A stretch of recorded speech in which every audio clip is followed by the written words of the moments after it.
తాకట్లో ఉన్న మీ బంగారాన్ని విడిపించి ఆ రోజు ఆన్లైన్ రేటుకి కొంటాం. Sharma gold company. ఆర్బీఐ మరో శుభవార్త చెప్పింది. ముచ్చటగా మూడోసారి వడ్డీ రేట్లను తగ్గిస్తూ నిర్ణయం తీసుకుంది.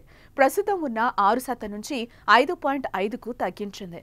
ఈ ఏడాది ఇప్పటికే ఫిబ్రవరి, ఏప్రిల్లో వృద్ధిని పెంచడానికి కేంద్ర బ్యాంక్ రెపో రేట్ను 2 సార్లు 25 బేసిస్ పాయింట్ల చొప్పున తగ్గించింది.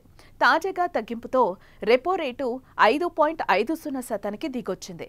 వడ్డీ రేట్లు 0.50% తగ్గింపు విషయాన్ని శుక్రవారం ఆర్బీఐ గవర్నర్ సంజయ్ మల్హోత్రా ప్రకటించారు. ఒక్కసారి ఆయన ఏం మాట్లాడారో విందాం. After having reduced the policy repo rate by 100 basis points in quick succession since February 2025, the Monetary Policy Committee also felt that under the present circumstances, monetary policy is now left with very limited space to support growth. Hence, the MPC also decided to change the stance from accommodative to neutral.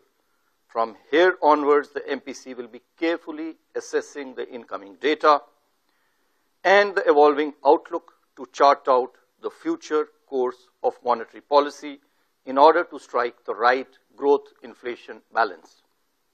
The fast-changing global economic situation too necessitates continuous monitoring and assessment of the evolving macroeconomic outlook. ప్రపంచవ్యాప్తంగా అనిశ్చితులు నెలకొన్న భారత ఆర్థిక వ్యవస్థ బలంగా స్థిరంగా కొనసాగుతోంది, వేగంగా వృద్ధి చెందుతోంది, పెట్టుబడిదారులకు అపార అవకాశాలు కల్పిస్తోంది. 2025-26 ఆర్థిక సంవత్సరంలో వృద్ధి రేటు 6.5%గా నమోదయ్యే అవకాశాలున్నాయి. తొలి త్రైమాసికంలో 6.5%, రెండో త్రైమాసికంలో 6.7% జీడీపీ నమోదవచ్చని అంచనా. 3-4 త్రైమాసికాల్లో వృద్ధి రేటు వరుసగా 6.6%, 6.4%గా ఉండొచ్చని చెప్తున్నారు. అలాగే ఆహార పదార్థాల ధరలు తగ్గుముఖం పడుతూ ఉండడంతో 2025-26 ఆర్థిక సంవత్సరానికి ద్రవ్యోల్బణం అంచనాలను 4% నుంచి 3.7%కి తగ్గిస్తున్నాం. బ్యాంకుల వద్ద నగదు నిల్వల నిష్పత్తిని 100 బేసిస్ పాయింట్ల మేర తగ్గిస్తున్నాం. 2.5 లక్షల కోట్ల బ్యాంకు నిధులను విడుదల చేయనున్నాం. దీంతో బ్యాంకు మరిన్ని రుణాలు మంజూరు చేసేందుకు వీలు కల్పించినట్లు అవుతుంది. ఈ ఏడాది జనవరి నుంచి 9.5 లక్షల కోట్ల ద్రవ్యాన్ని వ్యవస్థలోకి తీసుకొచ్చామని చెప్తున్నారు. విదేశీ మారక నిల్వలు $691.5 బిలియన్ ఉన్నాయి. దీంతో మరో 11 నెలల వరకు దిగుమతులు ఇబ్బంది ఉండదని అంటున్నారు. ఈక్విటీల్లో లాభాల స్వీకరణకు మొగ్గు చూపడంతో విదేశీ పోర్ట్ఫోలియో పెట్టుబడులు తగ్గుముఖం పట్టాయి. ప్రస్తుతం ఇవి $1.7 బిలియన్ ఉన్నాయని చెప్తున్నారు.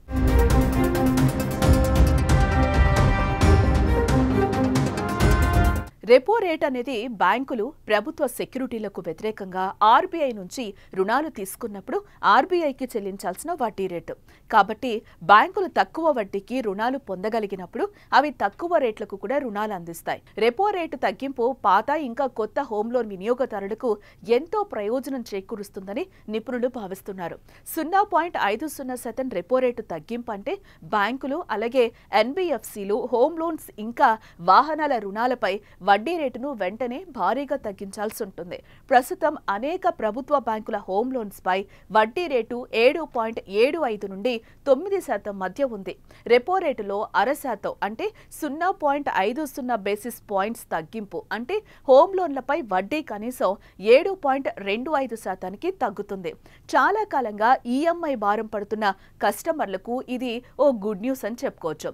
కొత్త అలాగే పాత హోమ్ లోన్ కస్టమర్లు దీనివల్ల ప్రయోజనం పొందుతారు.